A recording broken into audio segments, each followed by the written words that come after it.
আপন ভাই যখন আপন ভাইয়ের বিরুদ্ধে কোর্টে গিয়ে দাঁড়ায়, হাই হাই হাই, মায়ের পেটের রক্তের ভাই যখন তার আর এক ভাইয়ের বিরুদ্ধে কোর্ট বিল্ডিং এ উকিল নিয়োগ করে, তখন মনে হয় ইসলামটা সাথে সাথে তলোয়ার দিয়ে জবে করে দেওয়া হচ্ছে। ঠিক কিনা কথা বলেন?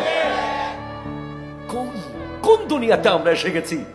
আপনি জানেন না, নাজরু ইলা ওয়াজহে আখি ইবাদাতুন, আপন ভাইয়ের চেহারার দিকে তাকানো ইবাদত।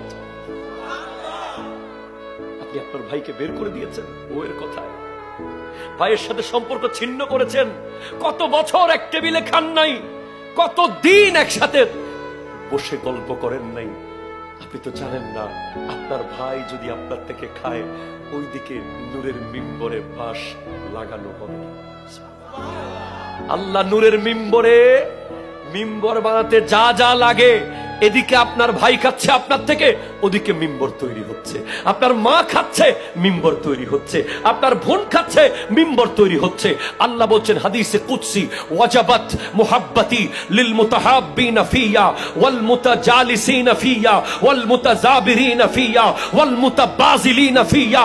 চার ধরনের ব্যক্তির জন্য আমি আল্লাহর ভালোবাসা ওয়াজিব, ওদেরকে আমি ভালোবাসবই যারা আমার আল্লাহর মহব্বতে, আল্লাহর জন্য তার আরেক ভাইয়ের সাথে একসাথে বসে।